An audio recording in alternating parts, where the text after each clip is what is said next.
बच्चों, तो चलिए आज 9th क्लास के लिए आगे शुरू करते हैं। हम पढ़ चुके थे कि गृह विज्ञान क्या है और गृह विज्ञान की परिचय और थोड़ी परिभाषा पढ़ी थी हमने। अगर याद नहीं है तो आप पुराना वीडियो एक बार फिर देख सकते हैं। आज हम पढ़ते हैं कि गृह विज्ञान के तत्व क्या क्या हैं। देखिए, तत्व का अर्थ क्या होता है। देखिए, कोई चीज़ अगर निर्माण होती है जैसे ना, तो उसके लिए बहुत सारी चीज़ें लगती हैं, है ना। तो ऐसा ही गृह विज्ञान के अंतर्गत भी है कि इसके अंतर्गत होता क्या है, क्या क्या चीज़ें इसमें निहित है, सम्मिलित हैं, उनको हम तत्व बोलेंगे। तो पहला तत्व है कि परिवार के सदस्यों का बहुमुखी विकास होता है।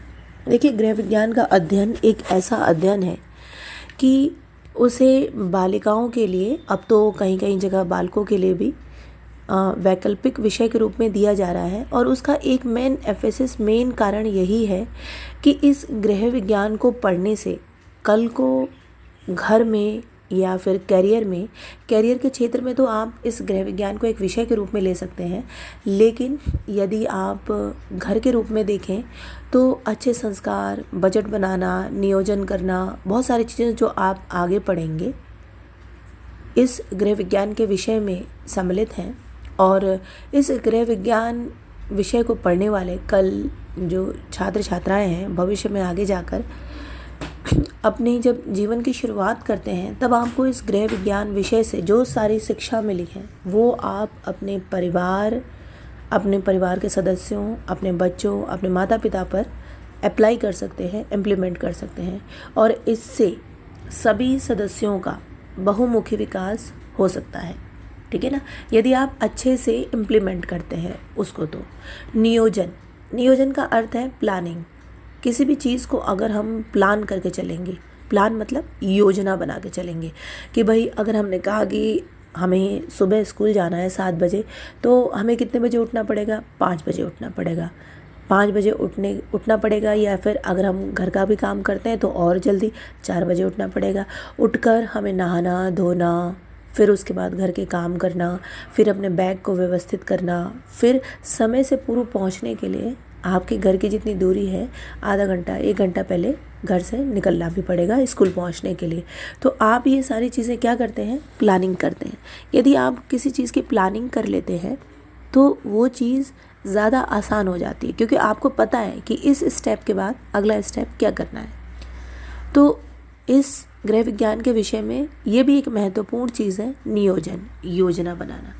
तीसरा है नियंत्रण क्या है कि भाई आप अगर आप मान लो कि भोजन इकट्ठा कर रहे हैं। भोजन मतलब जो रॉ मटेरियल है, कच्चे पदार्थ हैं, चावल है, आटा है, ये सारी चीज़ें हैं, है ना, अन्य चीज़ें हैं।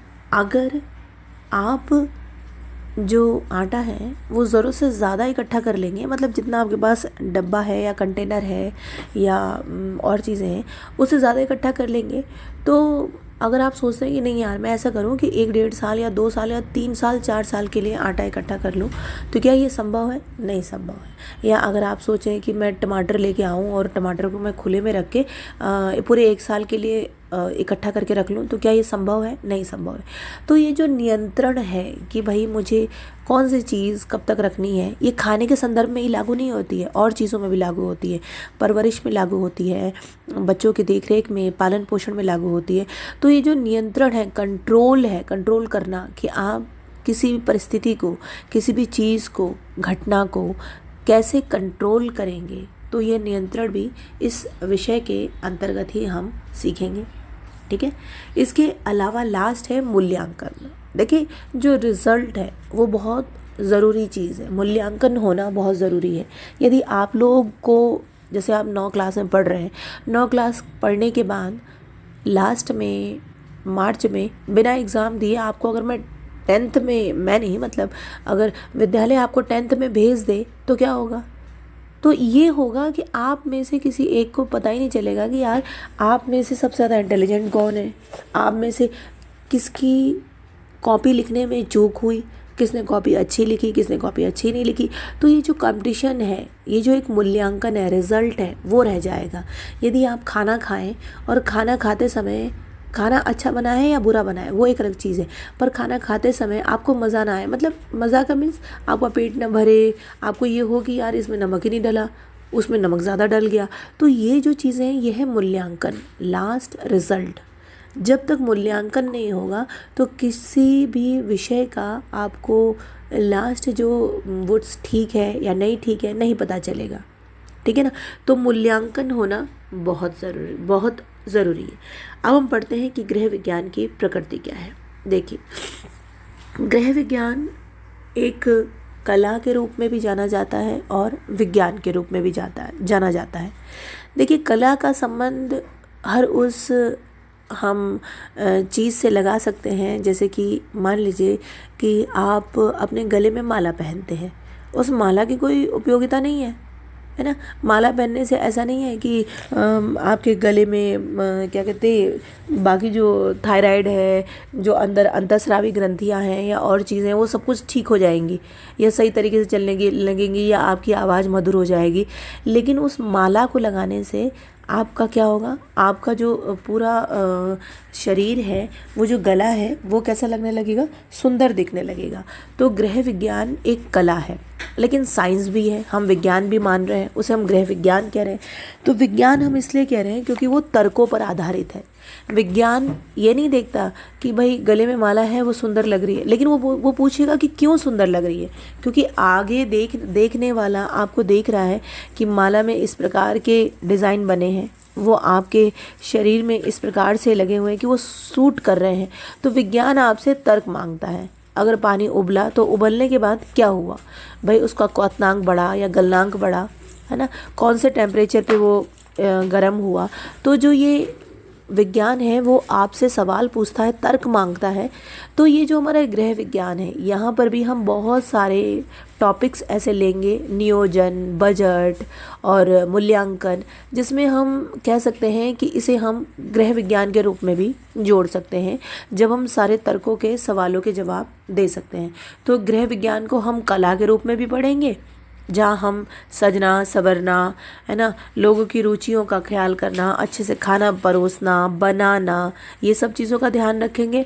और गृह विज्ञान को और इस कला के अलावा गृह विज्ञान के रूप में भी देखेंगे, साइंस के रूप में भी देखेंगे कि हम जो बजट बना रहे हैं या फिर नियोजन कर रहे हैं या आहार संयोजन कर रहे हैं, किसको क्या आहार देना चाहिए, बीमारी में कैसा आहार देते हैं, त्यौहार में कैसा आहार बनाते हैं, हमें किस प्रकार के जलवायु में किस प्रकार के कपड़े पहनने चाहिए, ये सब चीज़ें हमें विज्ञान के अंतर्गत सीखने को मिलेंगी। तो गृह विज्ञान भी है और कला भी है। अब हम आते हैं कि गृह विज्ञान का अध्ययन क्षेत्र कहाँ कहाँ है। देखिए बच्चे, अगर हम पहले की बात करें तो गृह विज्ञान का स्कोप और क्षेत्र बहुत ही छोटा था, लेकिन आज अगर हम देखते हैं तो गृह विज्ञान का क्षेत्र बहुत विस्तृत है। आप इससे अपना कैरियर भी बना सकते हैं, आप नौकरी पा सकते हैं, आप इसी से आगे जाके होटल मैनेजमेंट या फिर होटल या और दूसरे तरह की चीज़ें भी कर सकते हैं, प्रोफेशनल कोर्स करके नौकरी पा सकते हैं। तो देखते हैं गृह विज्ञान का अध्ययन क्षेत्र कहाँ कहाँ है, हम क्या क्या पढ़ते हैं इसमें। देखिए, गृह प्रबंध एवं गृह कला पढ़ते हैं। अभी हमने गृह कला की बात कर ली। गृह प्रबंध का अर्थ है अपने घर को किस प्रकार से सजाना है, संवारना है, किस प्रकार से घर की व्यवस्था करनी है। दूसरा है गृह गणित। हम इसमें नियोजन सीखेंगे, प्लानिंग सीखेंगे, बजट सीखेंगे, आय व्यय, रुपए पैसों का आना सीखेंगे, तो इसमें थोड़े से गणित भी है। आहार एवं पोषण विज्ञान, घर के अंतर्गत ही हम वो जगह है जहाँ पर हम एक चूल्हे में खाना बनाते हैं, खाते हैं, है ना।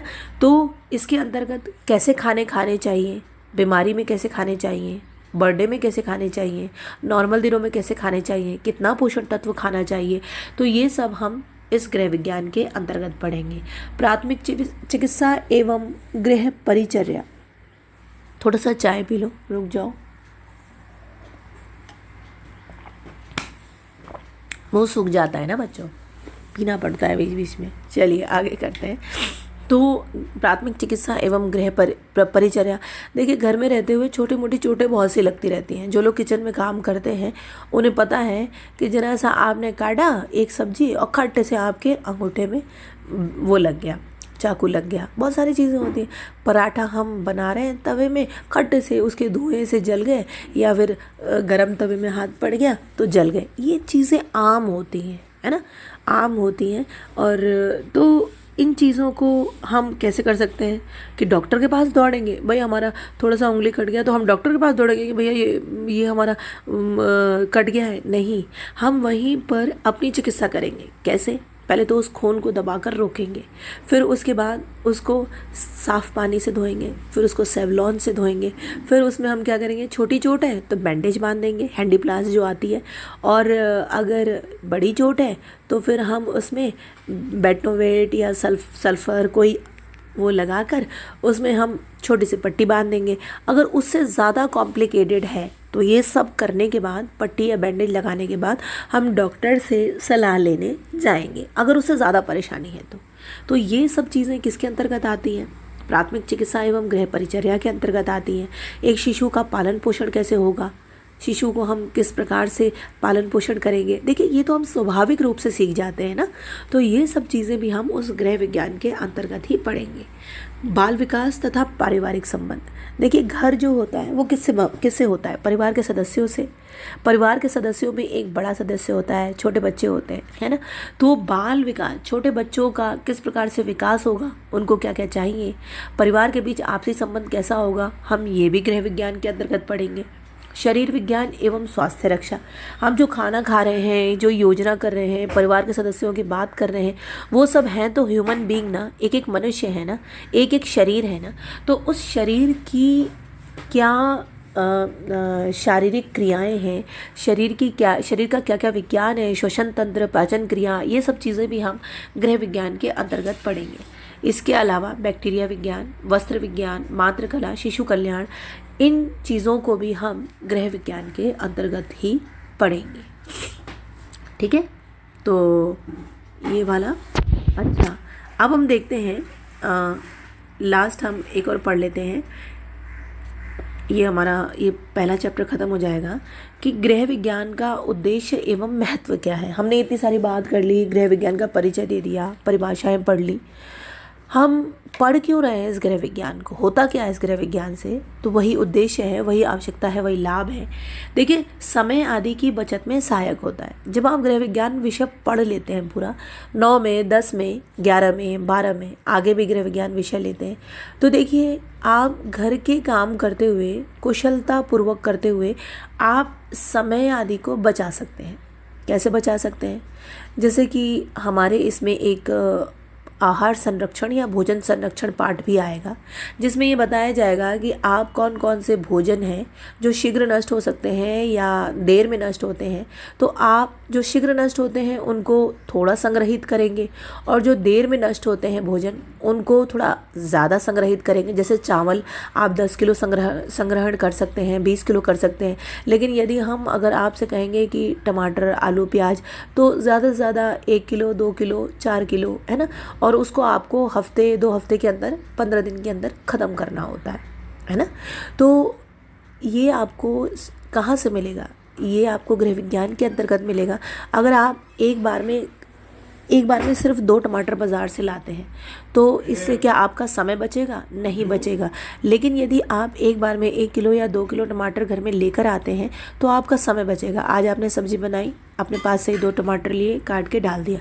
शाम को आपको ज़रूरत हुई, फिर आपने 2 टमाटर लिए, आपने सब्ज़ी बनाई, काट के डाल दिया।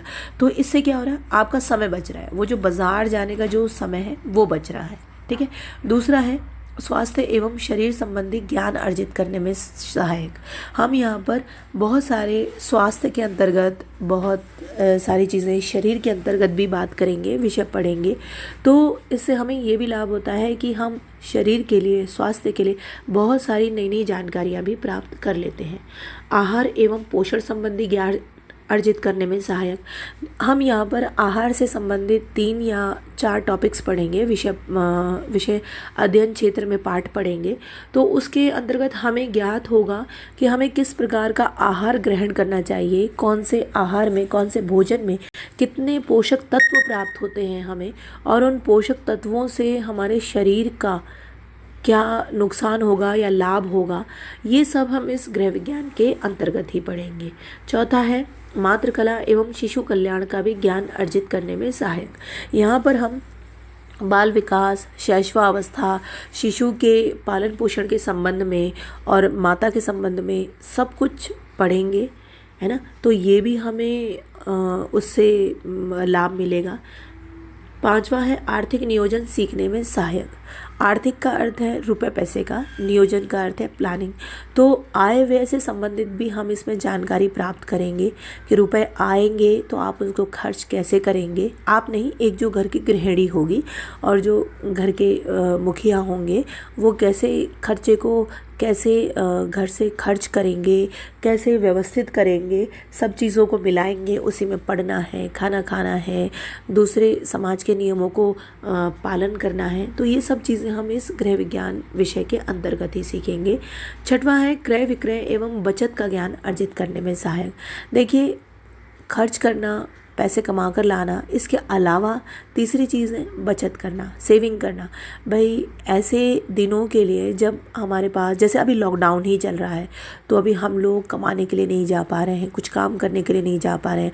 ऐसे में हम बचत करके रखें, अगर सेविंग करके रखें, तो इन ऐसे आपत्तिकाल के दिनों में हमारे वो बचत के पैसे क्या हो सकते हैं, काम आ सकते हैं। ठीक है, तो इन टॉपिक्स की, इन विषयों की जानकारी भी हम इस गृह विज्ञान के अंतर्गत करेंगे। प्राथमिक चिकित्सा का ज्ञान प्राप्त करने में सहायक। अभी हमने आपको पहले भी बताया कि प्राथमिक चिकित्सा, घर में कोई छोटा मोटा कट लग जाता है, जल जाता है, कोई और चीज़ हो जाती है, तो आप इतनी छोटी सी चीज़ के लिए डॉक्टर के पास नहीं दौड़ेंगे, है ना। घर में आपको अगर ज्ञान होगा कि आपने क्या करना है, तो उस चिकित्सा से आप अपने आप को क्या कर सकते हैं, बचा सकते हैं, ठीक कर सकते हैं। तो इसको भी हम प्राथमिक चिकित्सा नामक पाठ के अंतर्गत पढ़ेंगे। शारीरिक श्रम तथा सामाजिक कार्यों के प्रति रुचि जागृत करना। देखिए, समाज का विज्ञान या जो गृह विज्ञान है वो आपके परिवार, समाज से रिलेटेड है ना, परिवार के सदस्यों से रिलेटेड है। तो आप मेहनत कर रहे हैं, समाज के बीच रह रहे हैं, सिविलाइज्ड प्राणी है ना, और समाज के नियमों को मान रहे हैं, समाज में खुशियाँ भी मना रहे हैं, दुख में भी जा रहे हैं, दुख में भी लोगों के शामिल हो रहे हैं, आपके दुख में भी शामिल हो रहे हैं लोग। तो इन सब में आपको क्या करना है, कैसे व्यवस्थित रहना है, इन सब की जानकारी भी गृह विज्ञान के अंतर्गत आपको मिलती है।